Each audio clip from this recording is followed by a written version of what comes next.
Okay, everyone. So we're going to do one last quick little reading. It'll go fast, I promise. So what I need you all to do is have your books open to the first page of chapter 6. That would be page 95. Go ahead and pause and do that now if you have not. Our focus for these pages. What is the sign from the world of grown-ups that appears? And what do Sam and Eric see? What do they think they've seen? Okay, so I just wanted to read this so that you could hear it and see it visually. Otherwise, you might not realize what's happening because it kind of is where everything starts to really change. So, um, yes, we're going to start at the beginning of chapter 6, just a few pages.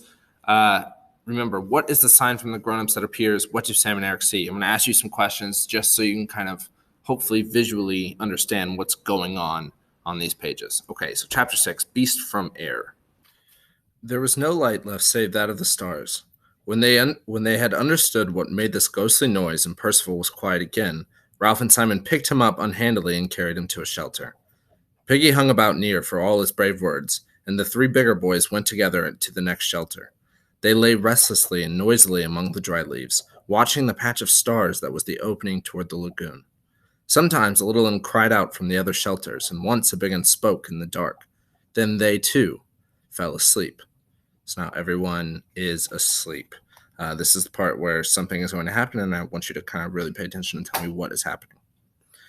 A sliver of moon rose over the horizon, hardly large enough to make a path of light even when it sat right down on the water. But there were other lights in the sky that moved fast, winked, or went out, though not even a faint popping came down from the battle fought at 10 miles' height.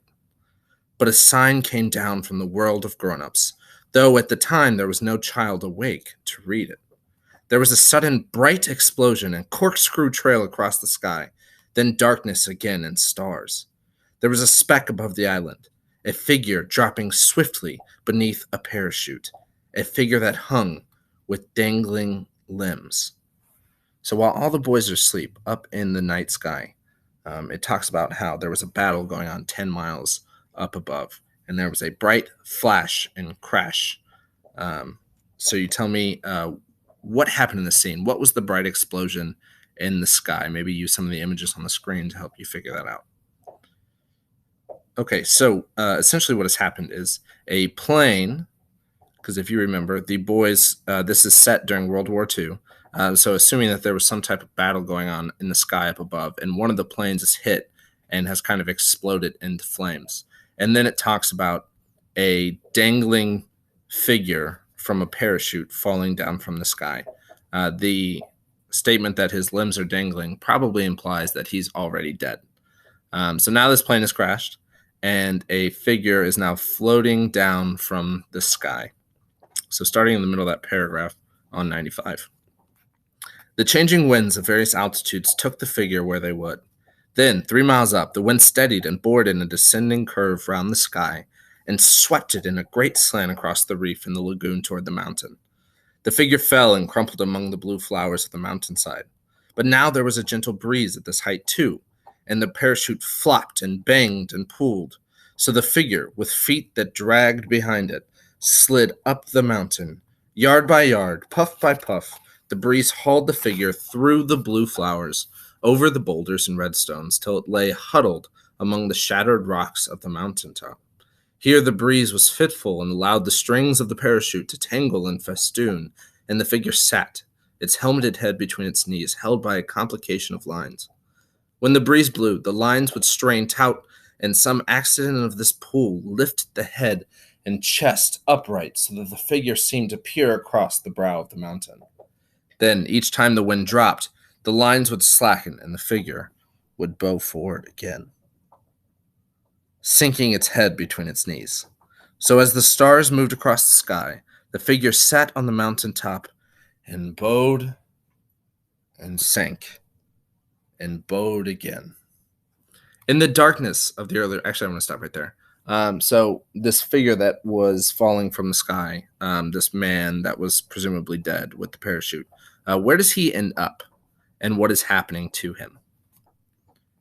So if you cannot tell, the man was essentially carried through to the island, and he landed and got caught up in the rocks and trees. So when he was caught up in the rocks and trees, then the wind was blowing, and it was kind of like lifting the parachute and making it fall. So it was almost as if he was standing up and then falling back down. So he was just on the mountain, standing up and falling back down. Okay, so it ends up with him tangled up, if you see here in the bottom left, kind of tangled up in the trees. So it might look like that. Okay, so continuing on the kind of the middle of 96. In the darkness of early morning, there were noises by a rock a little way down the side of the mountain. 2 boys rolled out a pile of brushwood and dead leaves. 2 dim shadows talking sleepily to each other. They were the twins, on duty at the fire. In theory, one should have been asleep and one on watch, but they could never manage to do things sensibly if that meant acting independently, and since staying awake all night was impossible, they had both gone to sleep. Now they approached the darker smudge that had been the signal fire, yawning, rubbing their eyes, treading with practiced feet. When they reached it, they stopped yawning, and one ran quickly back for brushwood and leaves. The other knelt down. I believe it's out. He fiddled with the sticks that were pushed into his hands. No. He lay down and put his lips close to the smudge and blew softly. His face appeared, lit redly. He stopped blowing for a moment. Sam, give us tinderwood. Eric bent down and blew softly again until the patch was bright. Sam poked the piece of tinderwood into the hot spot, then a branch. The glow increased and the branch took fire. Sam piled on more branches. Don't burn the lot, said Eric. You're putting on too much. Let's warm up. We'll have to fetch more wood. I'm cold. So am I. Besides, it's dark. All right, then. Eric squatted back and watched Sam make up the fire. He built a little tent of deadwood, and the fire was safely alight. That was near. He'd have been waxy. Huh. For a moment, the twins watched the fire in silence. Then Eric sniggered. Wasn't he waxy about the fire and the pig? Luckily, he went for Jack instead of us. Huh. Remember old Waxy at school? Boy, you are driving me slowly insane. The twins shared their identical laughter, then remembered the darkness and the other things and glanced round uneasily. The flames, busy about the tent, drew their eyes back again. Eric watched the scurrying woodlights that were so frantically unable to avoid the flames and thought of the first fire, just down there on the steeper side of the mountain where now was complete darkness. He did not like to remember it and looked away at the mountaintop. Okay, so the boys are, Sam and Eric, the twins, are about to see something while they're up watching the fire. So pay attention to what it is that they see. Warmth radiated now and beat pleasantly on them. Sam amused himself by fitting branches into the fire as closely as possible. Eric spread out his hands, searching for the distance at which the heat was just bearable. Idly looking beyond the fire, he resettled the scattered rocks from their flat shadow into daylight contours. Just there was the big rock, and the 3 stones there, the split rock, and there beyond was a gap. Just there. Sam. Huh? Nothing. The flames were mastering the branches. The bark was curling and falling away, the wood exploding. The tent fell inwards and flung a wide circle of light over the mountaintop. Sam. Huh? Sam! Sam! Sam looked at Eric irritably. The intensity of Eric's gaze made the direction in which he looked terrible, for Sam had his back to it. He scrambled round the fire, squatted by Eric, and looked to see. They became motionless, gripped in each other's arms, 4 unwinking eyes aimed and 2 mouths open. Far beneath them, the trees of the forest sighed, then roared. The hair on their foreheads fluttered and flames blew out sideways from the fire. 15 yards away from them came the plopping noise of fabric blown open. Neither of the boys screamed, but the grip of their arms tightened and their mouths grew peaked. For perhaps 10 seconds they crouched like that while the flailing fire sent smoke and sparks and waves of inconstant light over the top of the mountain. Then, as though they had but one terrified mind between them, they scrambled away over the rocks and fled.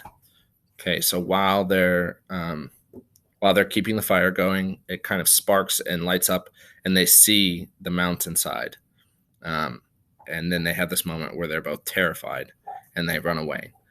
So my question to you is, what did Sam and Eric see? And what do they think that they saw? Because they're 2 very different things. Okay, so what the boys saw, obviously, was this parachuted man that was caught up in the trees right here. But what they think they saw was the beast.